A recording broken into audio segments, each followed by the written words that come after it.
नमस्ते दोस्तों, मैं हूं आपका दोस्त प्रशांत कुमार। तो आप सभी जानते हैं कि टीचर पुटुस कुमार मेरा यूट्यूब चैनल है। और आप लोग अगर पढ़ना चाहते हैं, सीट की तैयारी करना चाहते हैं, तो देर मत कीजिए। आज का अध्याय संस्कृत लेके आए हुए हैं। ये संस्कृत का प्रथम पाठ होगा, जो आप लोगों के लिए काफ़ी फायदेमंद होगा। सीटेट वालों के लिए, या सीटेट हो एस्टेट हो, जो भी तैयारी कर रहे होंगे, उसके लिए काफ़ी अच्छे होंगे। तो चलिए आज हम संस्कृत को अच्छी तरह से समझाते हैं आप लोगों के बीच। यहाँ देखिए, इसी प्रकार आपको आएगा क्वेश्चन। जैसे सूचना दिया हुआ है ना, अधोलिखितं गद्यांश पठित्वा तद अंतरंग प्रदत्त प्रश्नानां। मतलब कह रहा है कि अधोलिखित यानी जो लिखा हुआ है गद्यांश, इसको पढ़िए और तद अंतरंग इसके बाद दिया हुआ प्रश्न का क्या कीजिए, विकल्प विकल्पात्म विकल्प आत्म विकल्पोत्तरभ्य विकल्प के अंदर विकल्प आत्मकोत्तेरभ्य समुचित उत्तर चुनतो। विकल्प में दिया हुआ उत्तर का क्या कीजिए आप, जैसे 4 विकल्प दिया हुआ है, इसमें से आंसर चुनिए। तो यहाँ पे देखिए क्या कह रहा है, अब इसको पढ़िए। वयम जानीमः यत् संस्कृत भाषा सर्वसां भारतीय भाषाणां जननी वर्तते। हम सभी जानते हैं कि संस्कृत भाषा सभी भाषा का क्या है, भारतीय भाषा का जननी है। तो दोस्तों, हिंदी में शब्दार्थ मैं बहुत जगह पे नहीं भी कर पाऊंगा, लेकिन आप सिर्फ समझिएगा कि यहाँ पे कह क्या रहा है, कि हमारे जो संस्कृत भाषा है, सभी भाषा भारतीय भाषा की जननी है। अथ च संसारे, और यह पूरे संसार में यह भाषा संति तासु, या प्राचीनतम भाषा, यह जो है भाषा कौन सा, संस्कृत भाषा, ये प्राचीन भाषा है। अस्याः भाषाया अनेकं विधि वैशिष्ट्यम अस्ति। इस भाषा के अनेक विधि जो है विशिष्ट हैं। अत्र उदाहरण रूपेण किंचित वैशिष्ट्यं प्रदर्शयाम। इसके उदाहरण बहुत विशिष्ट प्रदर्शन करते हैं। मैं बार बार बोल रहा हूँ, मैं भी पढ़ाई कर रहा हूँ, आप भी पढ़ाई कीजिए। मुझसे जो त्रुटि होगी, त्रुटि नहीं देखना है, मेरी शुद्धि को देखना है। तो इस प्रकार आप क्या कीजिएगा, गद्यांश को पढ़िएगा। गद्यांश को पढ़ने के बाद आप पूरा गद्यांश जब पढ़ लीजिएगा, उसके बाद आपको आंसर इसी में मिलेगा। अब देखिए, ये गद्यांश से ही लिया गया है। अब देखिए क्वेश्चन पे आइए। तृतीया विभक्तिन्य तृतीया विभक्तियों पदं चुनतः। कहता है इसमें ये चारों में तृतीया विभक्ति जो होता है, उसको चुनिए। कौन सा तृतीया विभक्ति है? तो विभक्ति आप समझ रहे होंगे, शब्द रूप में विभक्ति होता है। विभक्ति कितने प्रकार की होती है? तो वैसे तो 8 प्रकार की होती है, लेकिन हम लोग वास्तव में 7 ही गिनते हैं। प्रथमा, द्वितीया, तृतीया, चतुर्थी, षष्ठी, सप्तमी और संबोधन। तो उसमें हम लोग कारक को कहते हैं। कर्ता ने कर्म को करण से, संप्रदान के लिए अधिकरण में पर जो भी होता है। इस प्रकार याद करने के बाद तृतीया विभक्ति में आइए। तो सबसे पहले आप क्या कीजिए, एक शब्द रूप को आपको याद करना होगा। ज्यादा शब्द रूप नहीं है, 3-4 है, जो कि आपको मुख्य रूप से शब्द रूप याद करना होगा। उसी के अनुसार जो होगा, आप शब्द रूप पे ध्यान रख देंगे तो आपका वो सही हो जाएगा। तो तृतीया विभक्ति पदं चुनुता, तृतीया विभक्ति का जो है पद को चुनिए। यहाँ पे वैशिष्ट्यम बहवो संस्कृते कविना। अब देखिए, महाकविना, वैशिष्ट्यम वैशिष्ट्यम हो नहीं सकता। अब देखिए, जैसे बालक हम लोग पढ़ते हैं, बालका बालको बालका, बालकम बालको बालकान, बालकन बालकाभ्याम बालकेभ्यः, बालकात् बालकाभ्याम बालकेभ्यः, बालकस्य बालकियो बालकानां, बालके बालकियो बालकेषु। तो इस प्रकार जो है संस्कृत में बहुत ऐसे भी हैं। तो चलिए एक बार हम बालक का शब्द रूप आपके बीच प्रस्तुत ही कर देते हैं।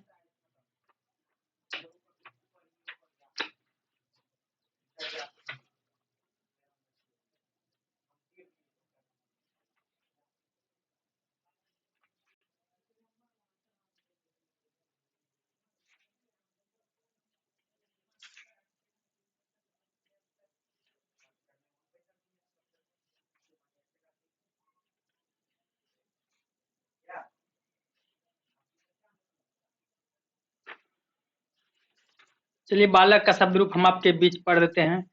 तो बालक जो शब्द रूप है क्या है, अकारांत है, जिसके भी अंत में, जैसे देखिए बालको, ओ आ गया, बालको, ओ आ गया, तो अ मतलब अकारांत। ठीक है। अब जैसे होगा विपाशा, या विश्वपा, विपाशा, सा, आ गया आकारांत। बालक, बालक, बालको यानी आकारांत। और बालका या फिर लता, अकारांत, आकारांत हो जाएगा, जिसमें देखिए आ, लता, आ यानी आकारांत। बालक, बालक, बालको, को में क्या होता है, ओ आता है तो अकारांत। और जिसमें आ जाएगा आ, लता, उसमें हो जाएगा आकारांत। अब जैसे हो जाएगा सखी, सखी में इकारांत। अगर दीर्घिका होगा तो ईकारांत, हर्षुका होगा उकारांत, द्रुका होगा उकारांत। ठीक है, तो जिसका अंत आप देखिए यहाँ पे इकारांत उकारांत जो भी है इसका अंत से पकड़िए। जैसे बालक का शब्द रूप आपके सामने में हम पढ़ रहे हैं, एक वचन, द्विवचन, बहुवचन होते हैं, आप सभी जानते हैं। प्रथमा, द्वितीया, तृतीया, चतुर्थी, पंचमी, षष्ठी, सप्तमी और संबोधन। तो 7 प्रकार का होता है कौन, तो ये कारक, लेकिन हम उसको 8 में गिनते हैं जिसको संबोधन करते हैं। जैसे बालका, बालको, बालका प्रथमा हो गया। द्वितीया में देखिए बालकम, बालको, बालकम द्वितीया हो गया। तृतीय बालकन, बालकाभ्याम, बालके। चतुर्थी हो गया बालका, बालकाभ्याम, बालकेभ्यः। पंचमी हो गया बालकात, बालकाभ्याम, बालकेभ्यः। षष्ठी हो गया बालकस्य, बालकयोः, बालकानाम। सप्तमी हो गया बालके, बालकयोः, बालकेषु। तो आप देखिए इसमें किसी कोई टकराया, यहाँ पे पूछ रहा है तृतीय विभक्ति। तृतीय विभक्ति में देखिए बालका, बालको, बालका, बालकम, बालको, बालकन, बालकेन, बालकाभ्याम, बालके, बालकेन है। तो बालकेन देखिए कवि का जो होता है, जैसे कवि, महाकवि, यहाँ पे हमारे अनुसार महाकवि, ये महाकवि ना ही होना चाहिए। बिल्कुल सही है। तो देखिए अब इसका देखिए आपको शब्द रूप दिया हुआ होगा यहाँ पे, देखिए है यहाँ पे दिया हुआ शब्द रूप महाकवि। महाकवि, कवि का जो है महाकवि का, महाकवि देखिए महाकवि में हर्षिका है तो इकारांत पुल्लिंग शब्द रूप का प्रयोग हो रहा है यहाँ पे। तो अभी देखिए महाकवि, महाकवि, महाकव्य, महाकवि, महाकवि, महाकविना, महाकविना, महाकविभ्याम, महाकविभिः, महाकविये, महाकविभ्याम, महाकविभ्यः। अब आगे देख लीजिए आप लोग। तो इस प्रकार क्या होता है, ये हो गया आपका। आप अगर स्क्रीनशॉट लेना चाहते हैं इसको ले लीजिए और याद रखिएगा ये इकारांत है। इकारांत का सेम जैसे अगर महाकवि का चल रहा है तो महाकवि का इकारांत जो भी होगा, सखी, मुनि, ये सब जो भी होगा, हर्षिका जिसमें भी होगा, जिसके लास्ट में हर्षिका होगा तो वो सब का सेम टू सेम इसी के अनुसार चलेगा। इसको याद कर लीजिए, आपका इकारांत याद हो जाएगा। तो चलिए हम आगे बढ़ें, इससे कोई इस क्वेश्चन को छोड़ के हम आगे बढ़ते हैं। ठीक है, अगला क्वेश्चन कह रहा है पंचतंत्र नामक ग्रंथ प्राय विश्वस्य सर्वासु भाषासु अनुदितः वर्तते इत्यत्र, इत्यत्र विशेषण पदं चुनोतु। कहता है कि पंचतंत्र नाम के ग्रंथ में प्राय विश्व, विश्व के सर्वासु सभी भाषाओं में, भाषासु भाषाओं में अनुदित यानी अनुवादित, अनुवाद वर्तते इत्यत्र, ये जो है अनुदित वर्तते इत्यत्र विशेषण पदं चुनो, इसमें जो है ये लिखा हुआ है, इसमें विशेषण पद चुनिए। अब विशेषण पद चुनिए आप, क्या लिखा हुआ है विशेषण पद, विशेषण ये सब अगर आप पढ़ते होंगे संज्ञा, सर्वनाम, विशेषण तो आपको पता होगा। तो चलिए हम भी आपके साथ लगाते हैं। मेरा भी देखिए यहाँ गलत हुआ है लेकिन फिर भी हम कोशिश करते हैं आखिर इस तरह होगा कैसे। तो हम, मेरे अनुसार अनुदित यानी अनुवाद यही होना चाहिए, यही है। तो अब देखिए इसमें इसका सोल्यूशन भी आपके सामने में रखा हुआ है। इसको आपको अब नहीं पढ़ना है, इसको सिर्फ क्वेश्चन के जब आपको पद में आए, गद्य में आए तभी पढ़ना है। और जैसे विशेषण, क्रिया विशेषण, ये आपको जो है खुद आपको याद रखना होगा। विशेषण पढ़ना होगा, क्रिया पढ़ना होगा, कारक पढ़ना होगा, शब्दरूप पढ़ना होगा, धातुरूप पढ़ना होगा, तभी आपसे संस्कृत संभव है। तो ज्यादा दूर नहीं है संस्कृत, बहुत आसान है, सिर्फ उसमें थोड़ी सी हिंदी को मॉडिफाई किया गया है, यानी संस्कृत भाषा से ही हिंदी निकली हुई है, आप सभी जानते हैं। अब देखिए यहाँ पे दिया हो गया पंचतंत्र ग्रंथ पायस विश्वस्य सर्वासु भाषासु अनुदित वर्तते। अब देखिए यही सेम टू सेम यहाँ पे देखिए आपको देखने को मिलेगा। थोड़ा समय लगेगा लेकिन समझिएगा।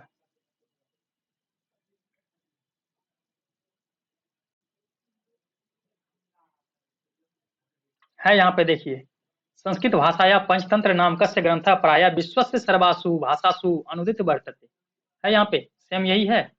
देखिए स्पष्टीकरण कहा गया है कि दिए गए विकल्प पर अनुदित पद विशेषण पद है, जो ग्रंथ का विशेषण है। अब देखिए वाक्य में क्या कहा गया, ये जो आपको पढ़ दिया गया है, तो स्पष्ट है कि यहाँ का अनुदित ग्रंथ, अनुवाद किया हुआ ग्रंथ क्या है, अनुवाद करना, ये आपका विशेषण पद में आ जाएगा। ग्रंथ जो है विशेष पद है, विश्वस्य षष्ठी विभक्ति है, बालकस्य विश्वस्य षष्ठी विभक्ति, अभी जैसे मैंने पढ़ा महाकवि का, वर्तते क्या है, क्रियापद यानी करना। ठीक है, चलिए हम आगे बढ़े इससे, संस्कृत को थोड़ा समझिएगा दोस्तों। अब है पाणिनिनां रचितस्य व्याकरणस्य किंग नाम, यानी पाणिनि जी कौन थे, व्याकरण के रचयिता, इसके द्वारा पाणिनि रचितस्य, पाणिनि के द्वारा रचित किया गया व्याकरण का क्या नाम है। अब आप बता सकते हैं, आप सभी जानते हैं कि अष्टाध्यायी, अष्टाध्यायी पाणिनि द्वारा क्या है, लिखा गया पुस्तक है। और यही क्वेश्चन देखिए यहाँ भी आपका दिया हुआ होगा। चलिए ये तो सिंपल क्वेश्चन है, आप खुद बना सकते हैं, खुद मार सकते हैं, इसमें टेंशन नहीं लेने हैं। तो चलिए हम आगे बढ़ते हैं इससे, क्योंकि तो लंबा वीडियो हो जाएगा, फिर आप लोग सोचिएगा काफी समय लग रहा है। 10 कुमार रचितस्य कथमे उच्छ्वासे पवर्ग प्रयोग रहितानि वाक्यानि सन्ति। 10 कुमार रचितस्य, अब देखिए जिसके अंदर में तस्यो आएगा, स्यो आ जाए, जैसे बालकस्य, तो आप आंख बंद के याद कीजिए, बालका बालको बालका, बालकम बालको बालकान, बालकैन बालका भी हम बालके भैया, बालकाय बालका भी हम बालके भैया, बालकात बालका भी हम बालके भैया, बालकस्यो यानी षष्टमी, तो षष्टमी है, पंचमी, बालकस्य बालक बालके बालका नाम, बालके बालके बालकेशु, षष्ठी होना चाहिए, लेकिन यहाँ सप्तमी क्यों दिया गया है। 10 को 50 रहता नहीं। अब देखिए ये जो है आपका गद्य में ही छुपा हुआ होगा, क्योंकि गद्य में ही छुपा हुआ होगा। 10 कुमार रचितस्य कथमे उच्छ्वासे,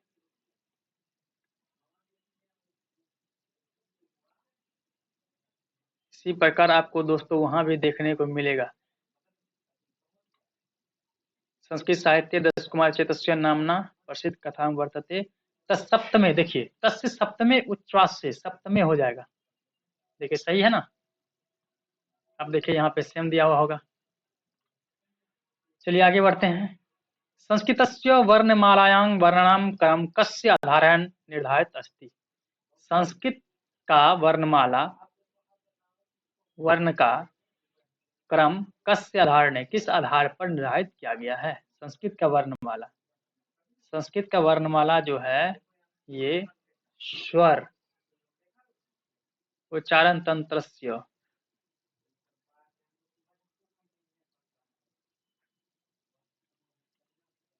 वर्णमाला अस्ति, द्वितीय विशिष्ट वर्णमाला अस्ति, वर्णस्य नहीं होगा।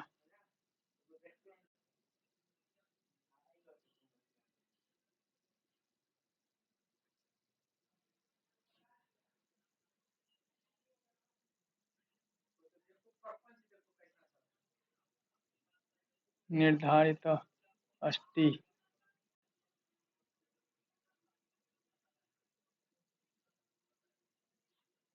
वर्णन क्रम निर्धारित वर्तते अत्र वर्णमालाया।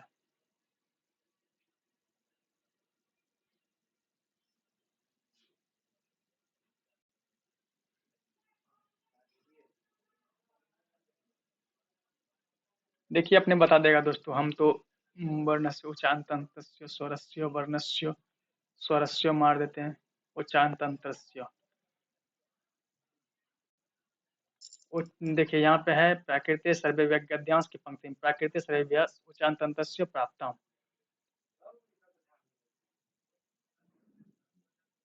उच्चारण तंत्रस्य। तो ये तो गद्य बहुत हल्का है, आप देख लीजिएगा, गद्य बहुत हल्का है, इसी में क्वेश्चन सब छुपा हुआ रहता है। ठीक है दोस्तों, चलिए हम आगे बढ़ते हैं। मुख्यतः उच्चारण काले कस्य स्वर वर्णस्य प्रादुर्भाव प्रथमम भवति। प्रथमम क्या होता है, अकारस्य, अभी बताए थे आपको, अकारस्य, आकारस्य, इकारस्य, इकारस्य, उकारस्य, तो अकारस्य प्रथम आएगा।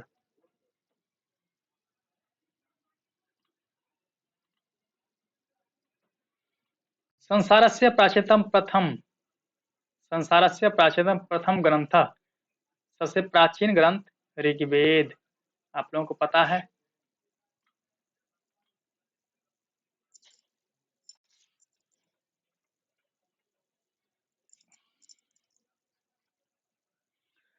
संस्कृत भाषायां लक्ष्य श्लोक परम इति ग्रंथ का, संस्कृत भाषा में लाख श्लोक वाले ग्रंथ कौन सा है? ये एक 1 लाख श्लोक वाले महाभारत ही हो सकता है। देखिए यहाँ पे संस्कृत भाषाया महाभारतानाम प्रसिद्ध ग्रंथ सह लक्ष्य श्लोक। हाँ देखिए यहाँ पे दिया हुआ संस्कृत भाषाया महाभारता नामना प्रसिद्ध ग्रंथ, तो महाभारतम सिंपल मार देना है। देखिए आंसर आपका सही हो गया। चलिए अब देखिए एक गद्यांश आपका खत्म हो गया, दूसरे गद्यांश में आइए। यहाँ पे कहता है ये सत्यं पालयति ते सर्वोत्तम धर्म कुर्वन्ति, ये तो सत्यं परित्यजेत असत्यं भजन्ते ते महापातकं कुर्वन्ति, यथो हि असत्य भाषणे स्वास्थ्य हानि नाश्च भवन्तः समाजस्य देशस्य लोकस्य च मिथ्या भाषणे नाशो भवति, अतः एवोच्यते नहीं सत्यात् परो धर्मो। ये सब पढ़ लीजिएगा। चलिए यहाँ पाते हैं क्वेश्चन में। प्रभादेव इत्यत्र क संधि, प्रभाव देव में इत्यत्र क संधि। अब बताइए कौन सा संधि है प्रभाव देव में? स्वर संधि, व्यंजन संधि, विसर्ग संधि? प्रभा जोर ए देव, प्रभाव देव। ये देख लीजिएगा, हमको भी पता नहीं है। लगाते हैं क्वेश्चन आपके सामने में क्या कहलाता है ये क्वेश्चन। विसर्ग संधि, व्यंजन संधि, सरल संधि, स्वर संधि। चलिए लगा देते हैं व्यंजन संधि में। व्यंजन संधि सही है। अब कैसे थोड़ा समझ लेते हैं। प्रभाव देव में यहाँ कौन संधि है? जस्वत निधि, जस्वत संधि है। जो व्यंजन संधि को जस्वत संधि। अब देखिए प्रभाव देव संधि विच्छेद प्रभावात प्लस एव। अब देखिए सूत्र क्या होता है? झल्लांग यशो अंते। जब आप संधि पढ़िएगा तो आपको समझ में आ जाएगा ये, नहीं तो वैसे समझ में नहीं आएगा। ठीक है, देखिए संधि कितने प्रकार होते हैं। स्वर संधि में दीर्घ संधि, गुण संधि, यन संधि ये सब आते हैं। अब देख सकते हैं विसर्ग संधि, रमः जोड़ तिष्ठति, रमस्तिष्ठति, जिसमें विसर्ग होगा विसर्ग संधि में आ जाएगा। तो चलिए हम आगे बढ़ते हैं। भूपा पद से समानार्थक चुन। कहता है भूप, भूप मतलब क्या होता है? राजा। तो भूप को क्या कह सकते हैं हम? राजा। नहीं कहते तुम भूप थोड़े हो। तो भूप का समानार्थी शब्द क्या हो गया? राजा।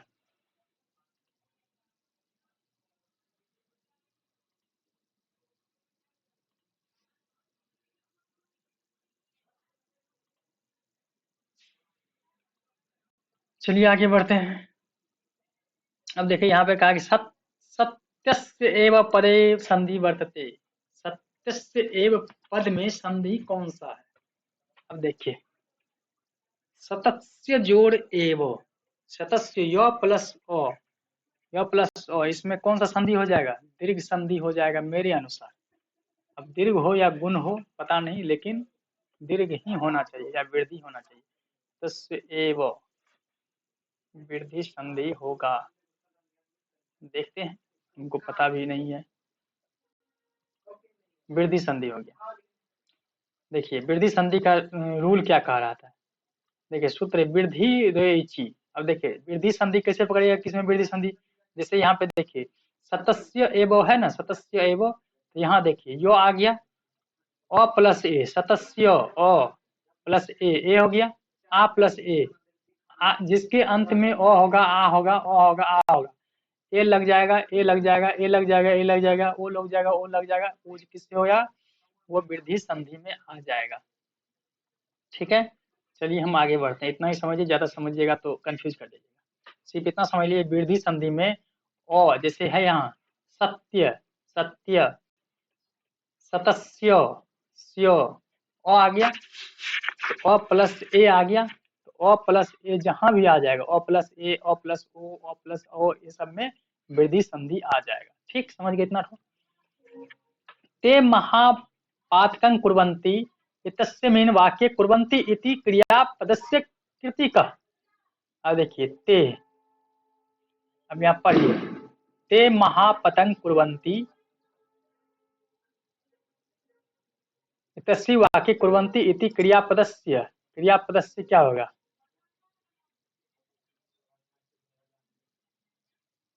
ये सत्यमेव जयति इति पाल्यते ते सत्यं ये सत्यं परित्यजेत, यही होना चाहिए। देखिए ये चौंग सत्यं परित्यजेत है ना, यही होना चाहिए, बिल्कुल सही है। गद्यांश में ही आपका छुपा हुआ है आंसर, तो उसको सही से आपको देखना है, समझना और मारना है। चलिए, मिथ्या भाषण कस्य नाशो भवन्ति। अब देखिए, मिथ्या भाषणेन कस्य नाशो भवति। अब देखिए यहाँ पे आपको क्वेश्चन का आंसर मिल जाएगा। मिथ्या मतलब असत्य, भाषण स्वास्थ्य हानि नाश्च भवत।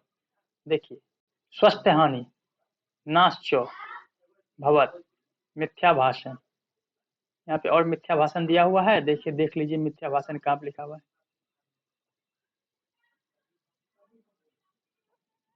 सत्यं तो असत्यं भजते ते महापात्रं कुर्वन्ति।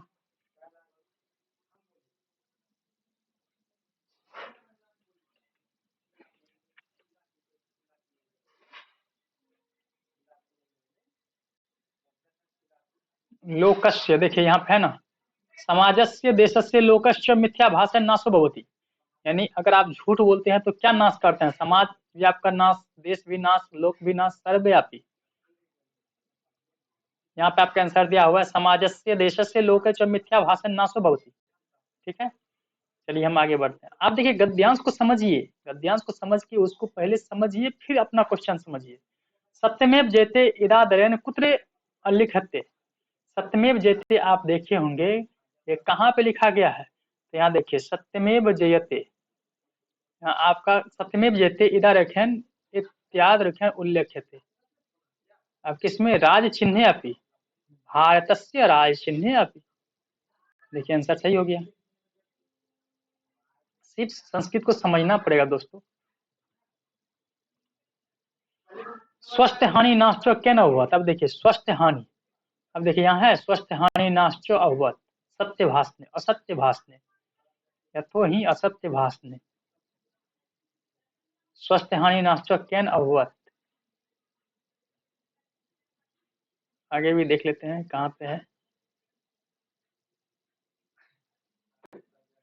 कथन विद्यन दुखेन, स्वस्थ हानि नाश्च केन अभवत दुखेन।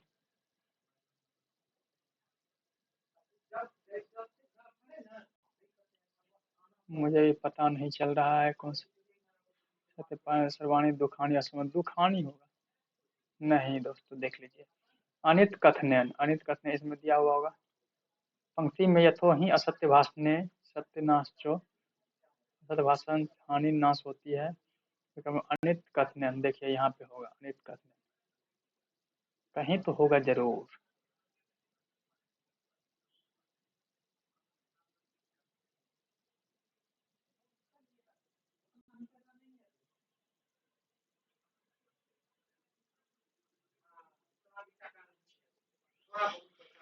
कहाँ दिख रहा है?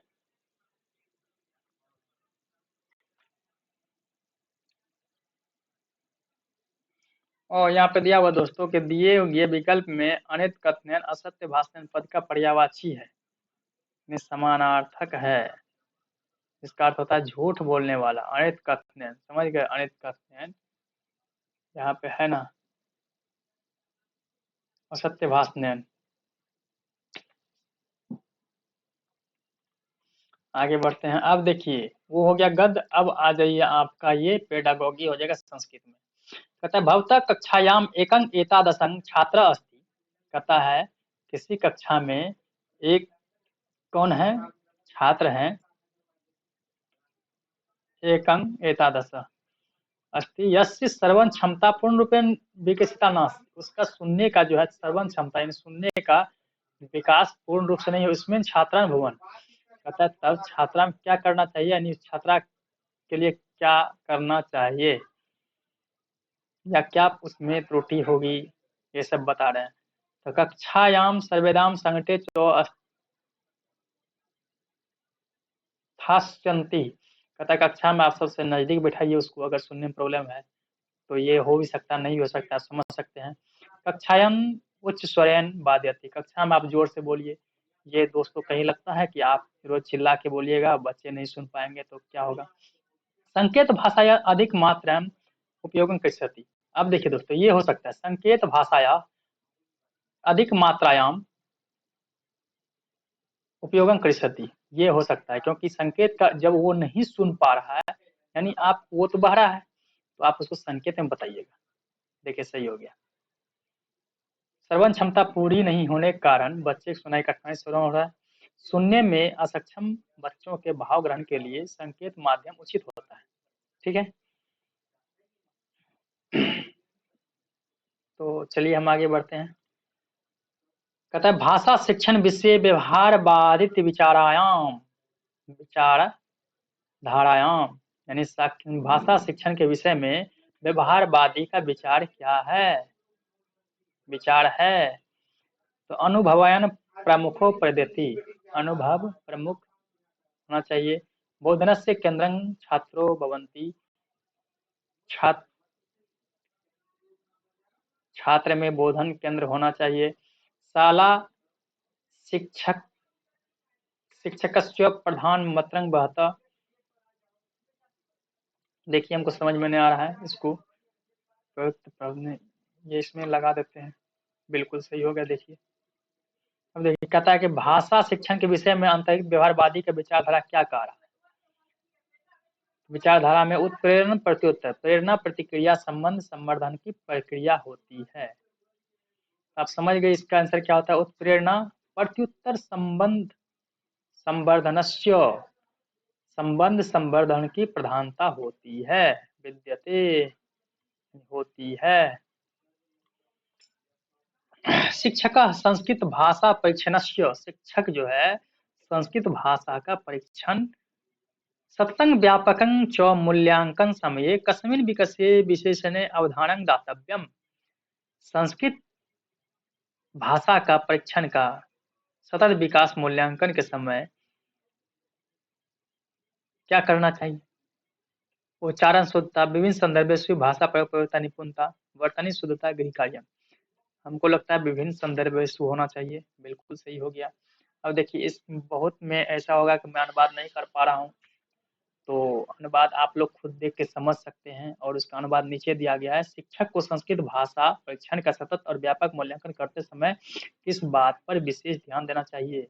कस्मिन् विषये विशेषण अवधानं दातव्यम, किस बात पर विशेष ध्यान देना चाहिए। तो आंसर में क्या कह रहा है कि विभिन्न संदर्भेषु भाषा प्रयोगस्य प्रवीणता निपुणता, यानी कि विभिन्न संदर्भ में संस्कृत भाषा का क्या करना चाहिए, प्रवीणता पर, निपुणता पर विशेष बल देना चाहिए।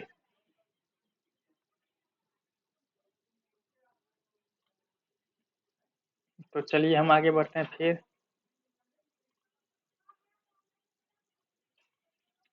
गद्य खंडानां पद्यानां च शुद्ध उच्चारणे वाचनस्य कार्यं कस्मिन् सिद्धान्ते भवन्ति। गद्य खंडानां, गद्य के खंड में, पद्य में, च शुद्ध उच्चारणे उसके उच्चारण करने में, वाचनस्य कार्य कस्मिन् सिद्धान्ते वाचन कार्य में कौन सा सिद्धांत होते हैं। अब देखिए गद्य खंड में अभ्यास नियंत्रण सक्रियता सिद्धांत, रुचि सिद्धांत, मौखिक कार्य सक्रियता सिद्धांत होना चाहिए। अभ्यास सिद्धांत, देखिए अब इसको समझते हैं क्यों कहा गया कि गद्य और पदों के शुद्धोच्चारण वाचन का कार्य किस सिद्धांत में होता है, वाचन का कार्य अभ्यास होना चाहिए, बिल्कुल सही है, अभ्यास होना चाहिए। जब भी आप पढ़ते हैं तो पढ़ते पढ़ते अभ्यास होता है आपको। तो यहाँ देखिए गद्य और पद्य के शुद्धोच्चारण के लिए अभ्यास के सिद्धांत महत्वपूर्ण है। मेरा पहले सही हुआ था, अभी गलती हो गया। तो गद्य और पद्य में क्या होता है, अभ्यास करना संभव है, अभ्यास करते जाइए सब चीज ठीक रहेगा। चलिए आगे बढ़ते हैं। कहता है कक्षायाम पठन पाठ पठन समये शिक्षकः छात्रे पाठस्य अनुकरण वाचनं कारयति। अनेन अध्यापकः छात्राणां आकलन करोति। कहते हैं कक्षा में पाठ पठन के समय में शिक्षक छात्र पाठ का अनुकरण कर रहे हैं। अनेन अध्यापक छात्राणां आकलन करोति, तो कौन सा? अनुकरण कराया तो लेखन को पाठस अनुकरण करोति।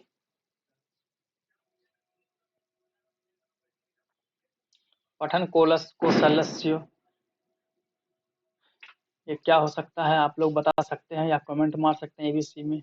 लेखन कौशल्यस्य, कक्षा में पाठ पठन समय में शिक्षक छात्र पाठ का अनुकरण वाचन करते, यानी यहाँ पे हो सकता है पठन कौशल्यस्य हो सकता है, पठन कौशल्यस्य, क्योंकि पाठ का जब भी अनुकरण कर रहा है पढ़ने का, कहते हैं क्या, कक्षा में पाठ को पढ़ते समय शिक्षक छात्रों के द्वारा पाठ का अनुकरण वाचन करता है, इससे अध्यापक छात्रों को डॉट डॉट आकलन करता है, तो कौन सा आकलन करता है?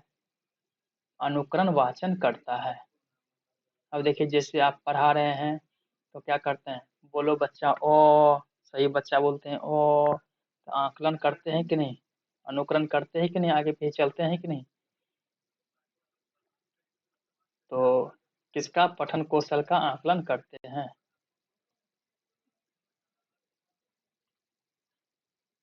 आगे बढ़ते हैं। प्राथमिक स्तर पर केन कार्यन, कौन सा कार्य छात्राणां चिंतन क्षमताया, छात्र का चिंतन क्षमता अर्थबोधन क्षमता च विकासोन भविष्य शक्यते, अर्थबोध क्षमता का विकास में सहायक होते हैं। अर्थबोध क्षमता में समार्थी शब्द नियामक कंठीकरण माध्य वाक्य पूर्ति माध्य, वाक्य पूर्ति माध्य ठीक होता है, वाक्य पूर्ति। अब देखिए जब आप किसी बच्चे को देते हैं सोचने के लिए, बताओ नदी डॉट डॉट है, तो उसमें लिख देगा वो लोग बहती है, तो थोड़ा तो वो लोग दिमाग लगाए। तो संस्कृत को पढ़ने में मजा आ रहा है थोड़ा बहुत, आप लोग कमेंट करके बताइए जरूर, और एक एक करके टॉपिक मैं प्रत्येक दिन लाऊंगा, ज्यादा नहीं लाऊंगा, मैं भी खुद पढ़ाई करता हूँ, आप भी पढ़ाई कीजिए। पंचमी कक्षायां संस्कृत सुभाषित पठनार्थ पद शिक्षणस्य का विधि उचितम, अतः पंचमी कक्षा में संस्कृत सुभाषित पठन पद शिक्षक का कौन सा विधि उचित है? पंचमी कक्षा संस्कृत सुभाषितानी, सुभाषितानी, सुभाषितानी गीत विधि होना चाहिए, गीत विधि होना चाहिए। सुभाषितानी आप देखे होंगे, संस्कृत में गाना है एक कि अच्युतम केशवम सत्य नारायणम, तो वो गीत विधि है, उसी पर सुभाषितानी जो है गीत विधि द्वारा गाया जाता है, पढ़ाया जाता है। ठीक है, देखिए इसमें है कविता से विद्या विद्या से परिचित होना, कल्पनाशीलता को बढ़ाना, कविता का व्याख्या कर पाना। गीत विधि में आप देख सकते हैं, अनुवाद विधि में, तुलना विधि में, ये सब विधि है कविता शिक्षण विधि। ठीक है, तो आगे बढ़ते हैं। स्वविचाराणां बोधगम्यानां कर्तुं शिक्षक, खुद का विचार यानी स्वयं का विचार बोधगम्यता शिक्षक करते हैं, इसलिए कैसे? विभिन्न प्रश्नावली परिषद अनेक प्रश्न को पूछकर, उदाहरण सिद्धांतिकम अनुसरेत, बहुत उदाहरण को देकर, परीक्षित छात्र वचित कठिन शब्दानम, यहाँ पे हो जाएगा उदाहरण संबंधित, बिल्कुल सही है दोस्तों। जब आप सेट मारोगे, जब आप पढ़ोगे तो आपको याद हो जाएगा क्या होना चाहिए क्या नहीं होना चाहिए। ये नहीं है कि आप सीडीपी में भी ध्यान देना है, और सीडीपी जो होता है, सीडीपी के साथ साथ पेडागोगी जो होता है वो हर में पूछा जाता है, सभी में। जैसे मैंने आपको बाल विकास पढ़ाया, फिर पर्यावरण शिक्षा दिया, तो अब जो है ये संस्कृत शिक्षण का है, फिर हो सके तो कल संस्कृत लेके चले, हिंदी चले आएंगे लेके। शिक्षक केन माध्यम छात्रान् न्यूनेव समये अधिकाधिक ज्ञान दातुं शक्नोति, शिक्षक जो है किस माध्यम से, किसके माध्यम से छात्र को नया नया, यानी ज्यादा समय देकर कम समय देकर न्यूनतम यानी कम समय देकर अधिक ज्ञान शिक्षा दे सकता है। प्रश्नोत्तरण माध्यम, प्रश्न उत्तर माध्यम से, श्रुत लेखन माध्यम, सुनकर लेखन माध्यम से, दृश्य सामग्री माध्यम, दृश्य श्रव्य सहायक सामग्री, पाठ्य पुस्तक, ये दोस्तों 3 नंबर हो जाएगा, दृश्य श्रव्य सामग्री माध्यम। देखिए सही हो गया ना दोस्तों, मुझे तो याद हो गया है, बहुत ऐसे भी प्रश्न होते हैं जो मुझे याद हो गया है। तो चलिए आगे बढ़ते हैं। भाषायाः अर्जने बालकस्योपरि कस्य प्रभावः सर्वाधिको भवति। भाषा अर्जन में बालक का सबसे सर्वोपरि कौन सा प्रभाव सबसे पहले होते हैं? मातु-पितु, मित्रमंडलस्य, भाषा संबद्ध परिवेशस्य एतेषां सर्वे। तो ये कहते हैं भाषा अर्जन में बालक का सबसे अधिक प्रभाव किस पर होता है? माता पितु का। हमें भी लग रहा है क्योंकि घर का पहला माता पिता ही होता है। एतेषां सर्वे हो गया दोस्तों, क्योंकि देखिए भाषाया अर्जने बालक का कस्य प्रभाव सर्वाधिको भवति। ये सब जो है मित्र मंडली, भाषा परिवेश जैसा भाषा में रहेंगे ये सब एतेषां सर्वे, ये सभी मुझे शंका था फिर भी सही है। देखिए माता पिता, मित्र मंडली और भाषा, ये भाषा अर्जन के सभी ये अधिगम अर्जन हेतु सहायक है।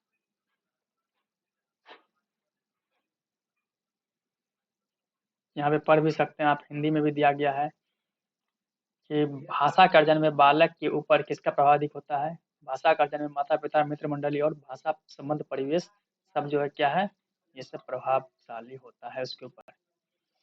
तो चलिए हम पढ़ते हैं आगे। प्राथमिक कक्षायां शिक्षिका अस्ति गीतिका, यानी गीतिका जो है प्राथमिक कक्षा का शिक्षिका है। तस्यां कक्षायां छात्रा पृथक पृथक भाषा जानति, उसके कक्षा में छात्र जो हैं पृथक पृथक यानी अलग अलग भिन्न भिन्न प्रकार के भाषा जानते हैं। एषां स्थिति, यह स्थिति क्या दर्शाता है, यानी डॉट डॉट यहाँ दर्शाता है। एका समस्या अस्ति, यह एक समस्या है। एका जटिल प्रक्रिया अस्ति, यह एक जटिल प्रक्रिया है। बहुभाषिकता प्रदर्शि, बहुभाषिकता प्रदर्शती है।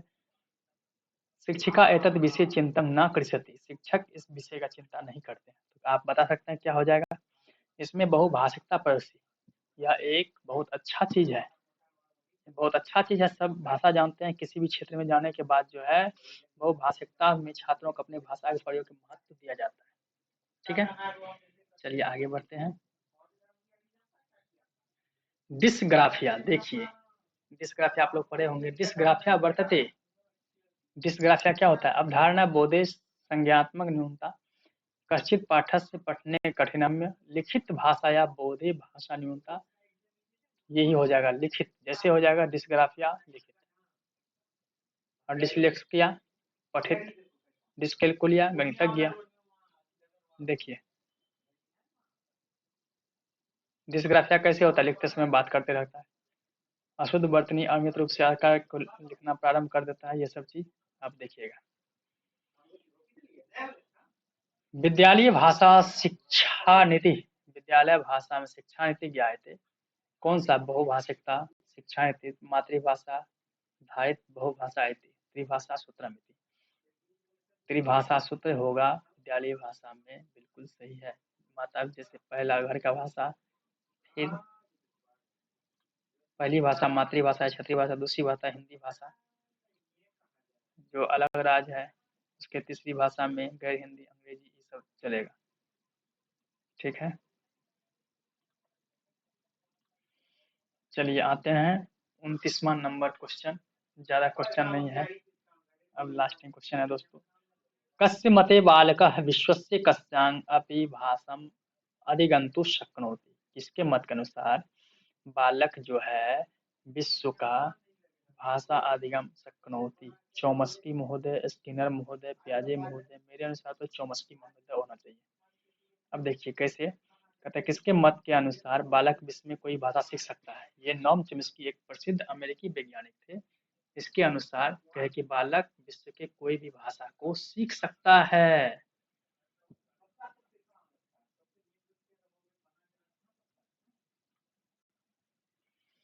तो लास्ट है शिक्षकस्य मुख्य गुणम अस्ति, शिक्षक का मुख्य गुण क्या है? विद्या ग्रहणे प्रवीण, विद्या ग्रहण में प्रवीण, छात्र ज्ञान प्रदान कुशल, छात्र के ज्ञान प्रदान में एतो उभय उपरोक्त दोनों, एतो उभय उपरोक्त दोनों, विद्या ग्रहणे प्रवीण, छात्र ज्ञान प्रदान कुशल, छात्र को ज्ञान प्रदान में कुशल। हमें लगता है एतो उभय, फिर भी देखते हैं। बिल्कुल सही है, एतो उभय उपरोक्त दोनों। जब विद्या ग्रहण नहीं करेंगे तो विद्या देंगे कैसे? तो ये देख लीजिए, अतः एक शिक्षक प्रक्रिया का महत्वपूर्ण अंग है। शिक्षक के बिना शिक्षण प्रक्रिया सफल नहीं पा सकती। शिक्षक के क्रिया के व्यवहार के प्रभाव उसके छात्र और समाज पर पड़ता है। शिक्षक को राष्ट्र निर्माता कहा जाता है। शिक्षक के लिए अपने कार्य सफलतापूर्वक उचित प्रकार से शिक्षण में कुछ गुणों का होना आवश्यक है। अब आप लोग इतना पढ़ते रहिएगा, तब तक के लिए मैं आपको कर लूँ नमस्कार। और हाँ, अगर चैनल पे नए हैं तो जरूर सब्सक्राइब कर लीजिएगा, ताकि आगे जो हम पढ़ाएंगे आपको क्या हो जाएगा, पढ़ने का सोर्स। देखिए, आप मेरे संग समझ लीजिए, सिर्फ समझिए, आप पढ़िए मत, सिर्फ समझिए। ये खुद आप कहिएगा कि नहीं आपने अच्छा समझाया, और फिर मैं आपको ये बात बता दूंगा कि किस प्रकार से क्वेश्चन सॉल्व किया जाता है। तो ठीक है, ये सब आप देख सकते हैं। तो कर दूं अब वीडियो को लास्ट।